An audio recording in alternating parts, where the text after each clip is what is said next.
Say good morning. Let us begin. I'm sorry, I actually just sent out the copy of today's Tzidkas Hatzaddik, so hopefully it came through. So we're starting today Os Chav Tes. Os Chav Tes, and here the Rebbe advances something truly incredible and amazing. Actually, leaving a little bit from the Yemar Maseches Brachas, but speaking about the idea of Chorban. Remember again in the last Os, and the previous Osios, we were speaking about the Mishmoros, the different watches, the different parts of the night. So part of the dynamic of those Mishmoros is this concept that at the end of every shift, as every Mishmar shifts, so ultimately again HaKadosh Baruch Hu calls out, there's a certain mourning. Hashem cries out over the destruction of the Beis HaMikdash. So now what Reb Tzaddik is going to do is discuss the destruction of the Beis HaMikdash as a metaphor for sometimes the personal destruction that we undergo in a spiritual sense. So look what he writes. This is in Os Chav Tes. Let's actually read it in the Be'uri HaChasidus. So this is page Samich Ches, the handout I just sent you. Os Chav Tes. Be'uri HaChasidus, left-hand column. Mitrila hakilkul hu b'chorban habayis hapnimi. So the Rebbe says as follows. Right now we're talking about physical destruction of the Beis HaMikdash. In the actual physical Churban, physical destruction, there are three different parts. The first part is what we call Churban HaBayis. Now when we see that Churban HaBayis, Reb Tzaddik says, that means the inner home.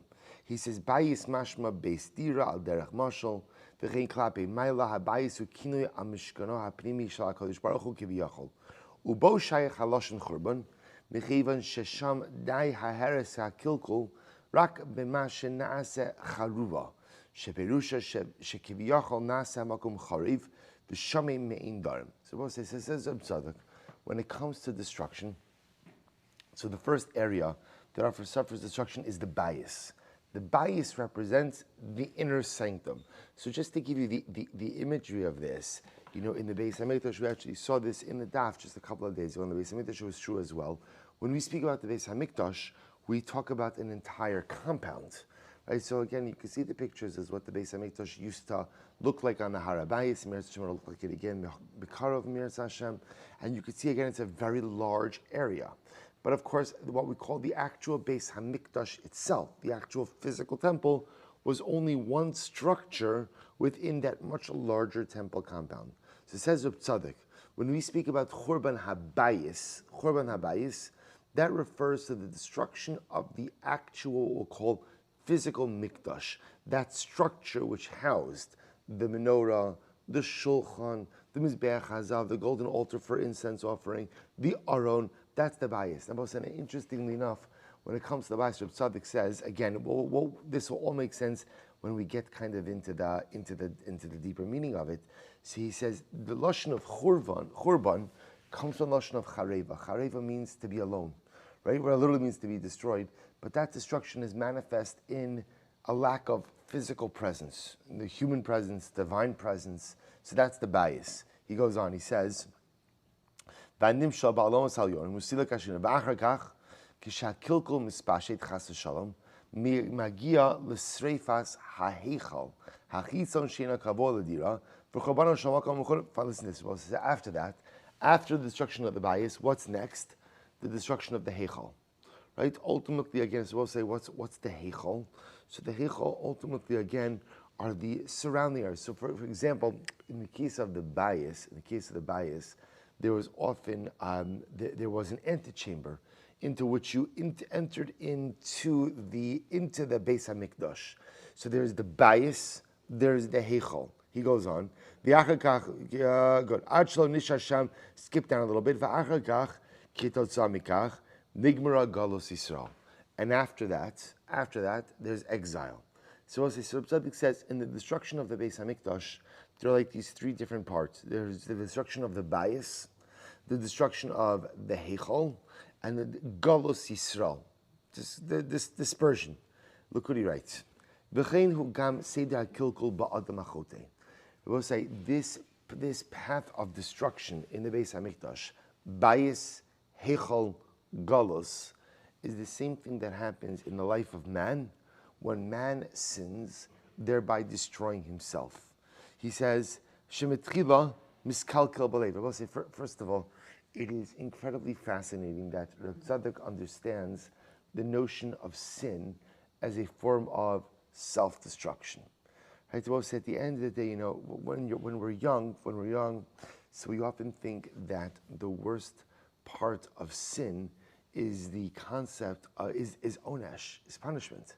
I don't want to sin because I don't want to get punished, right? I don't want to sin because I don't want to get punished. So we often think that that's the real ramification, ultimately, of chait. But the truth is that's not really the case. At the end of the day, the true negative ramification of chait is self-destruction. Is this idea that I go ahead and I cause myself to become undone. So says Reb Tzaddik something amazing. He says the same way that the Beis Hamikdash is destroyed bayis heichal galus, so too when man sins chas v'shalom and engages in self-destructive behavior, that self-destruction manifests itself in three different stages. He says shemitchila miskalkel b'leiv. The first area where destructiveness manifests itself is in my heart. So we'll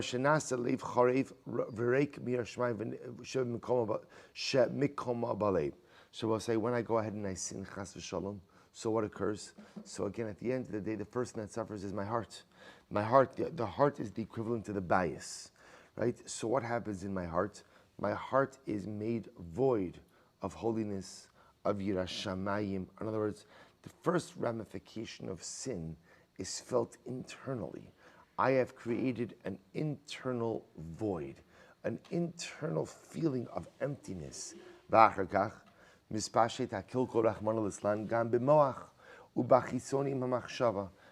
that, so the destructiveness of sin spreads to the mind. The brain, the mind. So we'll say, see a progression? See, meaning sin really begins inside of my heart, which is the seat of emotion, the seat of holiness. I feel empty. Then it spreads to my intellect, right? And then the intellect becomes corrupted. And then what happens? He goes on, he says, skip a little bit. If you skip down a little bit, he says, ad she'enenu makom mechil af leprakim. שגם באקרוי אינו עובר שם שום מחשבה שם שמיים, וקבלת על מלכות שמיים, שהרי אם היסה חולפת במוקו מחשבה זו, אפשר היה לקבול שאולי יבוא מתוך מחשבה כזו, her תשובה ללב. So we'll say, so what happens to the point where sometimes the intellect itself just becomes totally void of any real thought. So let's say, see this incredible progression. First, when I sin, what becomes corrupted first, says Reb Tzaddik, is the heart. That there's a lack of feeling, there's a lack of passion, there's a lack of emotion, there's an emotional and spiritual emptiness of my avodas Hashem. Then if I don't correct things, it spreads, and the moach, the mind, intellect, there are no even thoughts of tshuva, thoughts of change, thoughts of rehabilitation. And then chas v'shalom, if I do nothing to stem the tide, v'achar kach, acharei she'iskalkelu halev v'hamoach, memela hadavar garim lekach shekol evrei hamaisa golim l'makom atuma. Then I will say, ultimately again, if I don't stem the flow of negativity, then what happens, chas v'shalom? Ultimately, again, the tumah, the negativity, the impurity spreads throughout the entire rest of my body. That's the galus. Everything goes into exile. So Reb Tzaddik, therefore, will say, really advances this incredible yisod. So you see, Reb Tzaddik says that the same way that the Beis Hamikdash that we suffered, there was the Beis Hamikdash destruction in three stages. Sometimes chas v'shalom, destruction of man happens in these three stages as well. Bayis, heichal, galus. So that's how the Beis Hamikdash was destroyed. And sometimes that's what happens as well. Bayis, I sin, and it corrupts my emotions, it corrupts my feelings, it corrupts my ruchnius, my spirituality. If I don't stem the tide, the fires of negativity spread, ultimately again to the heichal, the mind, that my thoughts are not even preoccupied with anything good, anything meaningful or holy. And if chas v'shalom I fail to stem the tide, galus, then the entire body is impacted. Even the physicality of man, chas v'shalom, becomes corrupted by sin. So we'll stop over here for today, but there's good news. In Inner Sanctum tomorrow, Rav Tzaddik is going to show how geula occurs. Because remember again, if at the end of the day, Churban mirrors that which happened inside of the Beis HaMikdash, Bayis Heichal Galus, then ultimately again, geula should Emir Hashem follow that same path as well. Emir Hashem to be continued tomorrow. Sheyach Elosai.